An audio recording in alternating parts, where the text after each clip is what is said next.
How's it going, everybody? Welcome to We Do Tech. So the brand new RTX 3080 Ti was just announced yesterday, but today we can finally release our benchmarks to see how this puppy actually performs. And it's all thanks to Gigabyte of Africa for sending over the Gigabyte RTX 30 Ti gaming for us so we can test it out and see how it performs. So the big question, of course, for the new 3080 Ti is it actually going to be worth it? Is it going to be closer to a 3080 or a 3090? And what's the price point going to be like? Pretty much it's just going to come down to a price point between these three cards and how much you really want to spend for the amount of extra performance that you're going to get. The 3090, of course, is going to still be the top of the range card. But do you really want to spend that much where you're not really also going to use all of that VRAM for gaming, where you just want to spend a tiny bit less, save a couple of bucks and get the Ti version? Or is it just going to be better to get the standard 3080 instead? Because yeah, pricing is quite a bit high these days, like we all know. Well, let's find out exactly if the 3080 Ti is going to be the new card for you to get, if there's a stock in. Alright, so let's quickly jump into the specs and then get into the pricing, because like I said before, it's going to be the biggest factor depending on which card you want to get. So specs-wise, the new 3080 Ti is a somewhat downscaled RTX 3090. The biggest difference between the 3090 and the 3080 Ti is that you do get half the amount of VRAM and only 2 gigs more than the standard 3080. The reason for only 2 gigs is that any more would really prevent anybody from actually getting a 3090, and of course Nvidia doesn't want to have that. Now, as for the rest, the Ti does have 10,240 CUDA cores, only 256 less than the 3090, but 1,536 more than the 3080. The other specs is either the same as the 3090 or only slightly lower. Alright, so pricing wise. Now, the 3080 Ti on MSRP, which we already know doesn't mean anything these days, is $300 less than the 3090, but $500 more than the 3080.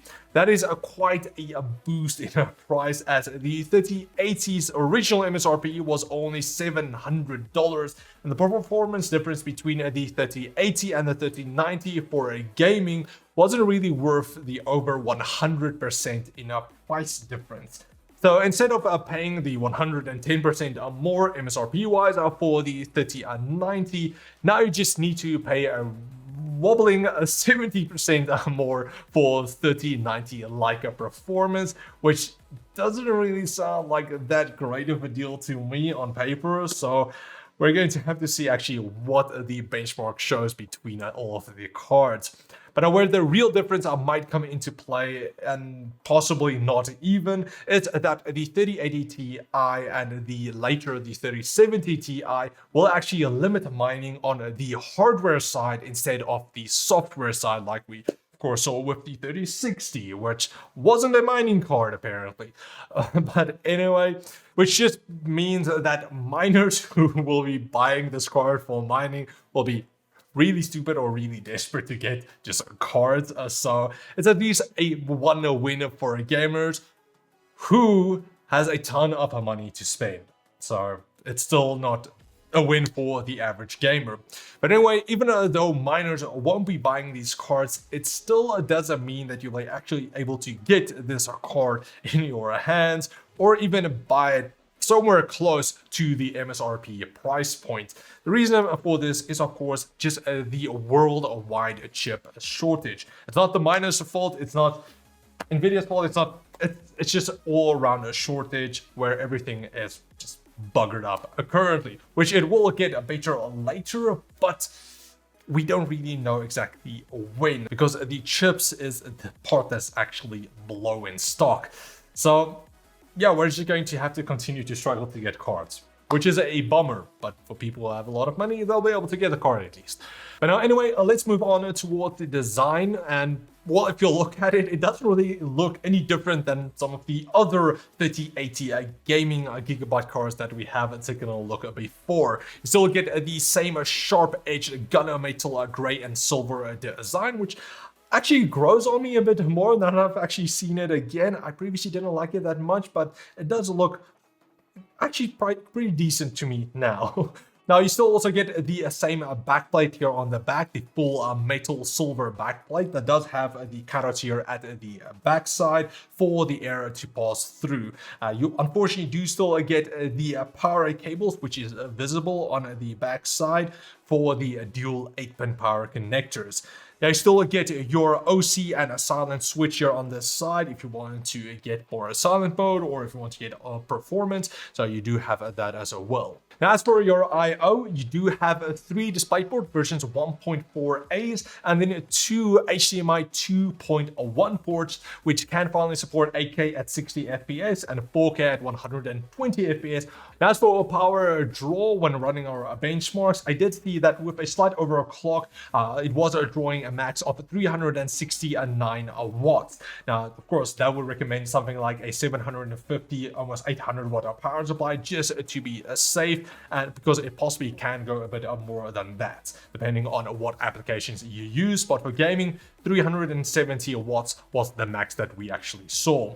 Now, as for cooling, just like their previous cards, you do get the triple fan design with the 2 outer fans rotating counterclockwise, while the center fan rotates clockwise. This is just to reduce turbulence for better airflow performance. Now, the fans do also have a stop mode, meaning that if the card is under a low load, the fans will just stop spinning to keep it nice and quiet. Now, as for cooling, it did do a decent job, reaching a peak of 66 degrees under full load, with the fans running at around 76%. Now, as for the system that we paired it up with, it does have an i9 9900KF clocked at 5 GHz on all 8 cores, and then 32 gigs of memory running at 4000 MHz.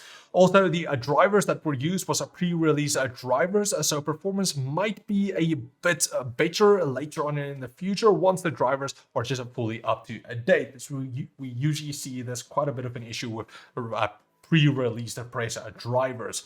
As for how the 3080 Ti performed, just like I said in the beginning, the performance difference in games between the 3080 and the 3090 was already quite small in most games. And with the 3080 Ti, that just makes it that much smaller.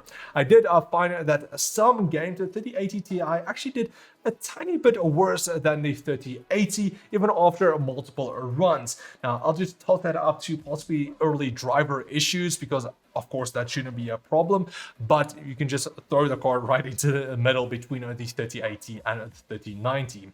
But overall, the Ti did quite well, nipping just at the heels of the 3090, especially in 4K, where that extra CUDA cores does help out quite a lot. Now, anything lower than a 4K with ray tracing on this card isn't really even worth utilizing a DLSS because the performance is so high. But possibly later on, if we do see 8K becoming a bit more usable later, then that might be where the DLSS does come into play, but currently not really for this card. So then from the benchmarks, it's kind of hard to say if this card is actually worth getting over the 3080, especially at the price point. But it might be a cheaper option for gamers than going for like the 3090.